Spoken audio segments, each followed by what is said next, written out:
Hi, I'm Edmund McDavis, and today we're on Great River Road, and we're here with my guy, Mr. Ranger Robbie. And what organization are you with, sir? Tennessee State Parks. Tennessee State Parks. Which park are we at We're today? at Fort Pillow State Historic Park. Fort Pillow. So this is a great place here today, and you're gonna give us a tour, right? Yeah, be glad to.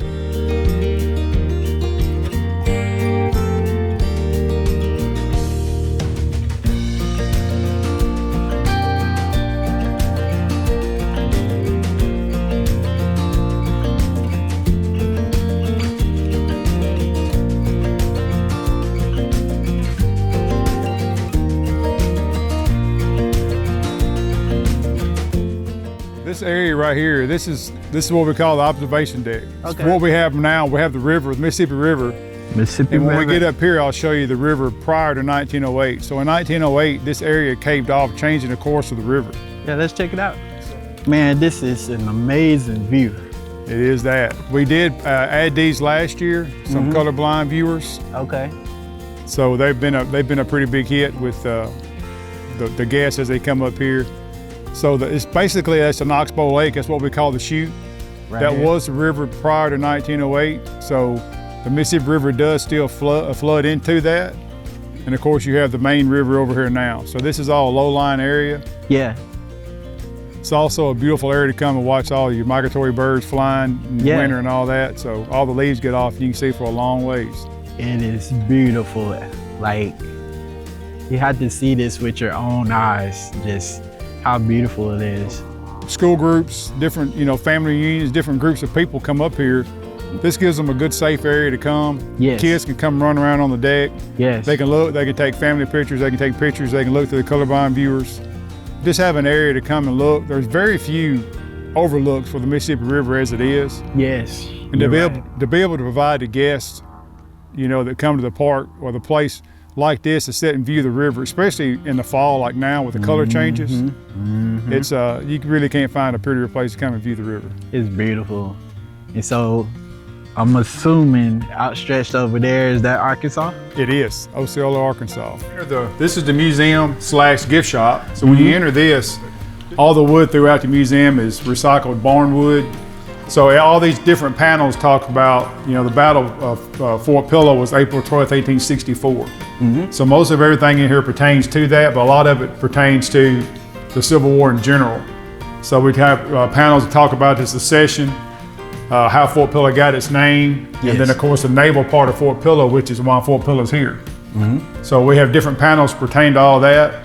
I've been here roughly 25 years. And one of the things I always wanted in the museum was some way to display a haversack display, which was a bag used by both Union and Confederate soldiers throughout the Civil War. This is a haversack right here. Okay. And so one thing I always wanted was some kind of a wagon, Yeah. either a half a wagon or a part of a wagon, whatever, to be able to display this. Well, this particular wagon was donated to Tennessee State Parks. Nice. And it wasn't being used, and so it was donated to Fort Pillow. And so we did a little bit of work to it and got it ready to be used so it could be safe to be brought into the area. We do have a local blacksmith that makes all of our metal work for us, Yes. like all the rods, the hose, everything. Cool. But the actual canvas top wasn't on that. So a gentleman that goes to church with me and his wife came in, sat on the floor and hand sewed. They actually researched how they would make the canvas tops back in those days. Wow. Researched it, got the materials, and came in and hand sewed the canvas top for us on this. But we do have several replica cannons. This is a replica of a 10-pound Parrott, and we can actually go over. We have one that we take outside and we can fire for the kids during field trips. That's awesome. And of course, this is just a replica, but I can put the kids around it, show all 6 positions within the cannon, how they would fire the cannon and all that. Kids love to see those and hear how they operate. I see it on the panels, a lot of African-American soldiers. Right. So what's the history of? So Fort Pillow was built by Confederate soldiers. Okay. They abandoned it, the fortifications to catch up with the rest of the troops in Shiloh and Corinth, Mississippi. And then after the abandonment of Fort Pillow, Union soldiers came in and occupied the fort. And they kept it from 62 until 1864, which was the Battle of Fort Pillow. Okay. So the fort, most historians would say that the fort was designed where you needed roughly 2,000 men to occupy it. So it takes quite a bit of men to man a fort that size. Yes, sir. And so when the Union soldiers occupied this, they had like 1,493, somewhere around that, soldiers present during the January of 1864. But there were men leaving and going different places. So when the actual Battle of Fort Pillow occurred, numbers were down to 593. Jeez. And this panel right here was from the 150th. Okay. And so there were some of the living history presenters that were present during that time. That's really cool. And these are just some more cases with some artillery pieces in it. Of course, this one right here, they called it the 100-pounder. It looks like a bowling ball. And it was donated. And so you got the prongs on each side. So you can grab it. Our blacksmith did a lot of research on it and figured out how they made that.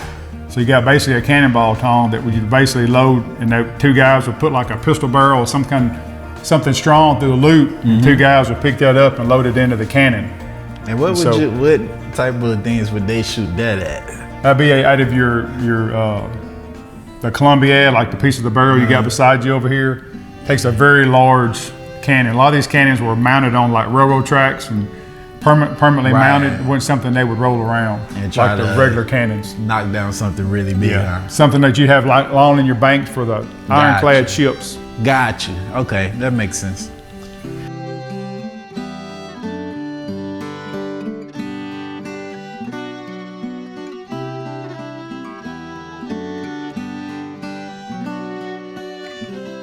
Really cool that you have people that really care about preserving history, because if we don't know our history, we'll repeat our history. And, exactly right. You know, so, I've been very fortunate through my whole career to have people that basically help support me and help support the mission that we've got here for the park.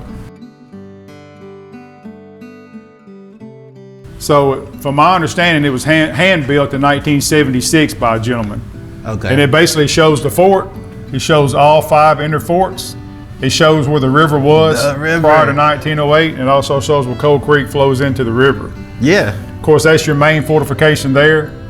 And this is roughly where you are now. This is General Fort right above us, where the 13th Tennessee would have been stationed. And it basically, so as a crow flies, you got a half-mile distance between these two forts, which has got significance to it with redoing the suspension bridge. That's basically allowing you to retake the steps that they took to get from one fort to another during the 1864 battle. I like this a lot. It has a lot of character. They put a lot of time into it, that's for sure. Yeah, okay. One of the signs that I always showcase whenever we're leaving out the museum tour would be this one. This is all the names of the individuals who died during the Battle of Fort Pillow. You've got USCT, which is United States Colored Troops, which will be the white writing here. Your white Union soldiers, which is your 13th Tennessee, would be the blue with the white writing. And of course your Confederate is red with the white writing. Much respect. So people always want to, they hear the Battle of Fort Pillow, they associate it with calling it the Massacre of Fort Pillow. And one of the reasons why a lot of people refer to it as the Massacre of Fort Pillow is just because the number of casualties on the Union side versus the Confederate. That's one of the main reasons why it's considered to be a massacre. So you got 14 casualties on the Confederate. You got 113 on the Union, and then 182 on the USCT. Jesus. And yesterday was Veterans Day. It was. You can, in some kind of way, show respect to those that have sacrificed for us. And this, when you see this list in the names, it really hits home. It makes it real when you start saying the names. It does, but hey, find your own truth by visiting places like this, and then you determine what you want to That's believe. what we try to do, is we try to go through, they'll want us to know our opinion, and it's really not up to us to give our opinion. We're here to discuss what we know, and then you leave with your own. So for roughly 19 years, we've been working to replace the suspension bridge. So like I was saying earlier, as a crow flies, from where you are now to the main fortification is a half a mile. So in order for a guest to hike to the restored fortification, round trip's 2.5 miles. So when I have school groups in here, if I get 200 kids, by the time we do a museum tour and do all the other programs, if we hike to the fort and back, it's time for them to leave. They don't have time to play on the playground, eat lunch. they have to rush through everything. So for 19 years, we've been working to get this replaced. So finally, January 23rd of 2026 is listed to be the grand opening. So it will be the largest in Tennessee state parks. Wow. I do know of one suspension bridge, basically a swinging bridge, some people call it. I know of one in Gatlinburg that's going to be larger than this one. But the good thing about it is we also have all-terrain wheelchairs. Yeah. That you can get out on trails and ride.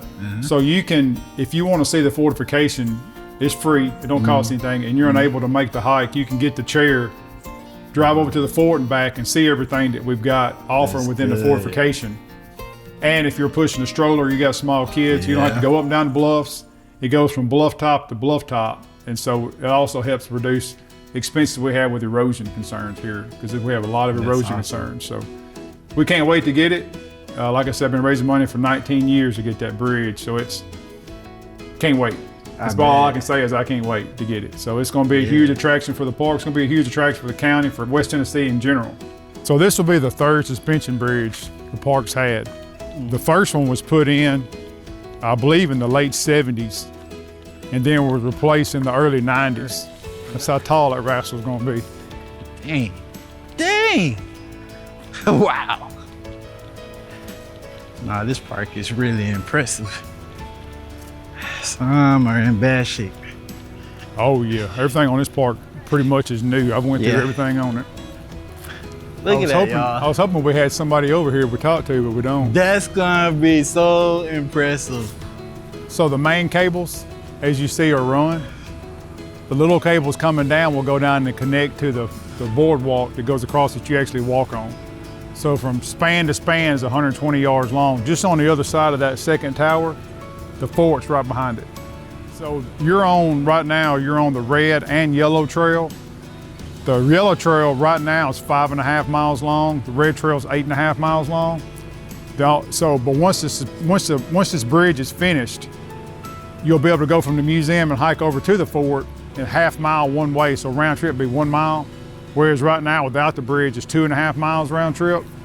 So we're ready to get this in, so it'll actually change the lengths of all of our trails once that's done. About it. So this is what we call the picnic area. Of course, you got the playground. There's roughly 25 individual picnic sites located around the edges of this area. Yes. Of course, over here you got the picnic pavilion. You got a barbecue pit underneath it for charcoal only. A barbecue pit. Yeah.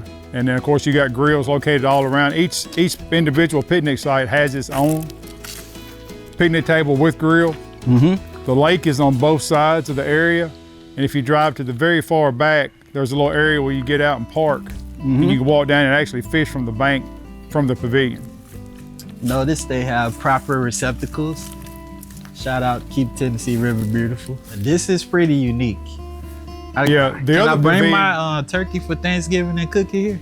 You can. How much is it to rent this? I want to say this pavilion right now is $28 a day. And that's from 8 in the morning to sunset. Come again? Yeah, $28 for the entire day. So you can rent it on weekends for birthday parties.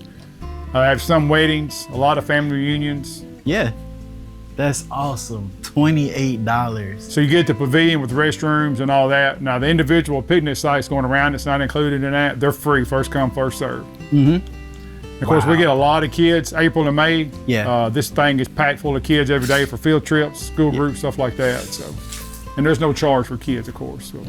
That's awesome. Beautiful, beautiful place for a birthday party, like you said, family gatherings. My daughters, we always held her birthday parties right here, so. I bet, especially if you add on your Ranger discount, you know? Oh, I don't do that. We just, $28, no reason to try for it.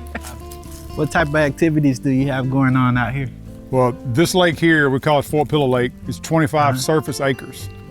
So several years ago through a grant, we added buoys in the lake. You'll see the buoys located out. So if you stay between the bank and the buoys and go all the way around the lake and back, it's 1.2 miles. Okay. So if you're wanting to fish, we got brim, crappie, bass, and catfish in this lake. Crappie. Heavily stocked with all of them.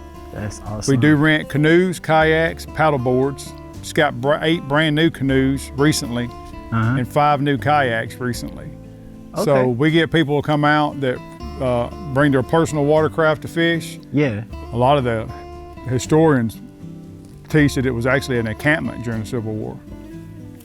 There have been soldiers actually encamped here during the Civil War, so it was not a lake here. But it's a beautiful lake.